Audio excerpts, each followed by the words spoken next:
আসসালামু আলাইকুম। কেমন আছেন সবাই? আশা করি সবাই খুব ভালো আছেন। আমি তো আলহামদুলিল্লাহ খুবই ভালো আছি।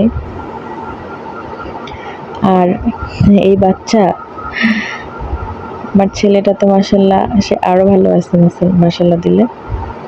তার তো এই জায়গাটা খুব প্রিয়। সেই যে দেখেন ভবঘুরে হয়ে ঘুরছে। একটু পরে দেখতে পারবেন তার সমস্ত কীর্তিকলাপ। তার যা অবস্থা, সে হাঁটতে হাঁটতে পায়ে একটু ব্যথা পেল, তারপর বললো উফ, বলতেছে উফ, মানে সে যে কি দুরন্তভাবে দৌড়াদৌড়ি করছে, ছোটাছুটি করছে, মানে কাছ থেকে না দেখলে বোঝার মতো না আর কি। তারপরে তাকে জুতোটা পরে দেওয়া হলো। সে ঘুরতেছিল। তো এটা হচ্ছে আমার খালাতো ভাইয়ের ছেলে। ও হচ্ছে একটা ছাগল নিয়ে আসলো বাবুর সামনে। দেখেন তারপরে কি অবস্থা। আর এটা তো হচ্ছে আমাদের সে পিচ্ছি আমার ভাইয়ের মেয়ে।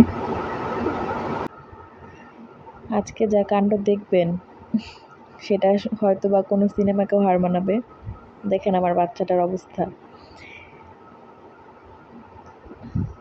আমরা ভাবছিলাম যে সে হয়তো ছাগলটাকে ভয় পাবে, কিন্তু না, মাশাল্লাহ সে হচ্ছে ছাগলটাকে ধরছে। ছাগলটা তার কাছ থেকে ছুটে পালানোর চেষ্টা করতেছে, কিন্তু ওই যে আর দুজন আছে, তার সঙ্গী, এক ভাই এক বোন আছে, ভাই বোন মিলে হচ্ছে তাকে সহযোগিতা করছে, তারও ধরে ধরে মানে দুষ্টমি করার জন্য। তারা আরও ছাগলটাকে এনে দিল।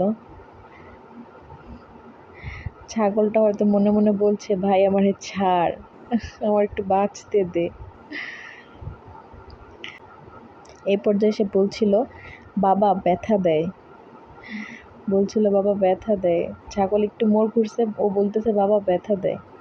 সে ছাগলের পিছনে ছুটবেই, ছুটতে ছুটতে দেখেন কি অবস্থা। তারপরে তাকে এদিকে ফিরিয়ে দেওয়া হলো।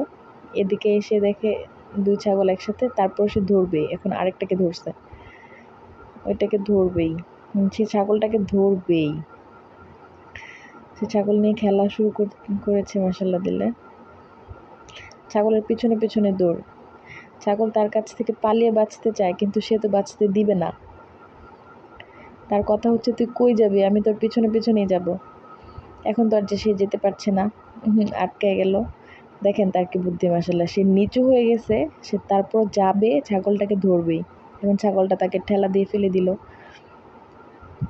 তারপর সে যাবেই, ধরবেই।